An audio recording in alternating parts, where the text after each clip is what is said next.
फरिश्ता एक जवान जूइश औरत के सामने आया जिसका नाम था मेरी।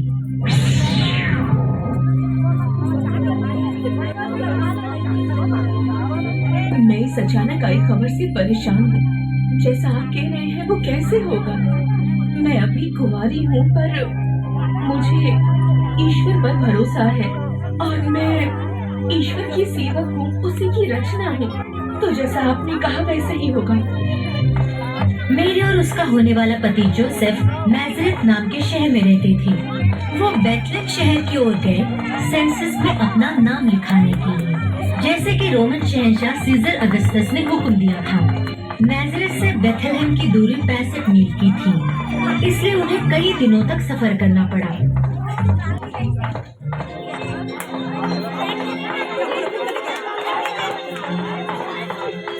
जोसेफ और मैरी बेथलेहम पहुंच गए। मैरी, लौटने तक तुम यहीं ठहरो, चाहो तो थोड़ा आराम कर लो। मैं आज रात यहाँ ठहरने का बंदोबस्त करता हूँ। जोसेफ रहने के लिए जगह ढूंढ रहा था, लेकिन सारी जगह पहले से ही भरी हुई थी। क्या तुम्हें कोई जगह मिली? अब तक तो मुझे कोई जगह नहीं मिली है। उन्होंने अपनी रात एक अस्तबल में निकाली, एक ऐसी जगह जहाँ जानवरों को रखते हैं। सिर्फ यही एक जगह है जो रात गुजारने को मिली है। रुको, मैं जाकर ताजा घास फूस लेकर आता हूँ ताकि तुम उस पर आराम से सो सको। उस रात जीसस ने जन्म लिया। उनके पास पालना नहीं था, इसलिए उन्होंने बच्चे को मेंजर में सुलाया, जिसमें जानवरों को खाना दिया जाता है। उस मेंजर में ताजी घास रखी गई ताकि बच्चा उसमें आराम से सो पाए। उस रात बेथलेहम के पास खेतों में कुछ गधरिये थे जो वहाँ भेड़ियों के एक झुंड की रखवाली कर रहे थे। एक फरिश्ता उनके सामने आया।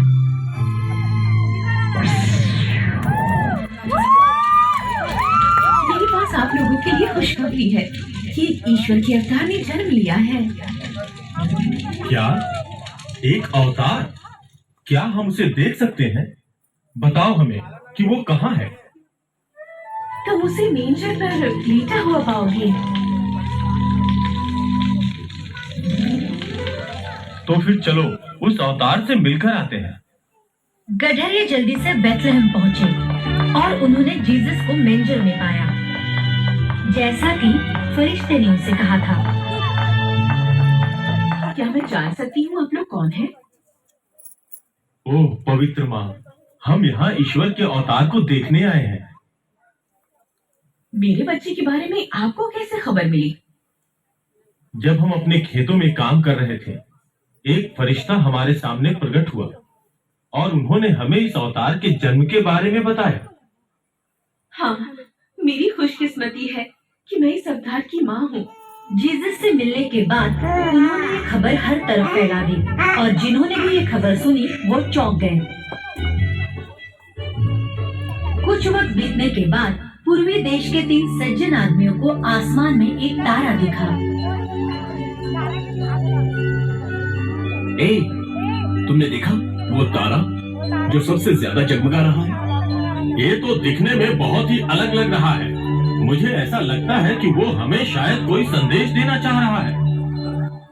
देखो वो आगे बढ़ रहा है, चलो उसका पीछा करें। फिर 3 सज्जनों ने उस तारे का पीछा किया। वो एक स्थान पर जाकर पहुँचे जिसका नाम था जूडिया और जूडिया के राजा का नाम था हेरोद। हेरोद ने उन 3 सज्जनों को मुलाकात करने के लिए बुलाया। मैंने सुना है कि एक नए राजा का जन्म हुआ है। मैं उन्हें देखना चाहता हूँ। अगली बार जब आप यहाँ से गुजरें तो कृपया करके मुझे बताएं कि वो कहाँ है। ठीक है? जैसी आपकी आज्ञा हुजूर। हम लौटते वक्त आपको इत्तला करेंगे। उन तीनों ने तारे का पीछा जारी रखा। वो तारा सीधा अस्तबल के ऊपर पहुंच गया और गायब हो गया। वो 3 सज्जन अस्तबल के अंदर चले गए। ये हमारे नए राजा हैं। उन्होंने बच्चे के आगे सर झुकाया। उन्होंने उसे सोने के उपहार दिए, ऐसे ऐसे तोहफे दिए जो उन्होंने कभी नहीं देखे थे। उस रात जब सभी सो रहे थे, एक सज्जन को सपना आया। लौटते समय राजा हेरोड के पास मत जाना, उससे मुलाकात मत करना। अगले दिन तीन सज्जनों ने घर जाने के लिए दूसरा रास्ता चुना। राजा हेरोड ने उन तीन सज्जनों से झूठ बोला था कि वो जीसस को पूजना चाहते हैं। वो नया राजा, मुझे उससे डर है कि कहीं वो मेरी जगह लेकर जुड़िया का राजा न बन जाए। मैं उसे ढूंढ निकालूंगा और उसे खत्म कर दूंगा। उसे ये बात पता नहीं थी कि जीसस बड़ा होकर देवताओं का राजा बनेगा, धर्म का राजा, ना कि सिर्फ जूडिया का राजा। राजा हेरोड उन तीनों सज्जनों का इंतजार कर रहे थे। इतनी हिम्मत! ना ही वो लौटे और ना ही ये बताए कि जीसस कहाँ है। याद रखूंगा कि उन्हें ना बख्शूं। कोई बात नहीं, मैं अपने सिपाहियों को बेथलेहम भेजूंगा और उन्हें आज्ञा दूंगा कि वे 2 साल से कम के सारे बच्चों को मार दें। मुझे यकीन है कि उन सभी बच्चों में जीसस भी होना चाहिए। बेथलेहम में जोसेफ को एक सपना आया। जोसेफ, इजिप्ट की ओर जाओ। राजा हेरोड जीसस को मारने के लिए उसे ढूंढ रहे हैं, इसलिए इजिप्ट चले जाओ जहां वो मुनासिब रहेगा। अगले दिन सुबह मैरी, तैयार हो जाओ, हमें ये जगह जल्द से जल्द छोड़नी होगी। ऐसा क्यों हुआ? क्या हम लोग अपने घर वापस नहीं जा सकते? नहीं, फिलहाल इस बारे में कुछ बात नहीं करेंगे। मैं सफर के दौरान तुम्हें सब बता दूंगा। जोसेफ मेरी और जीसस के साथ इजिप्ट के लिए निकल गया, जहां वो हेरोड से सुरक्षित रह सके। जोसेफ, मेरी और जीसस इजिप्ट में तब तक रहे जब तक हेरोड गुजर नहीं गया, और फिर नाज़रेथ आ गए।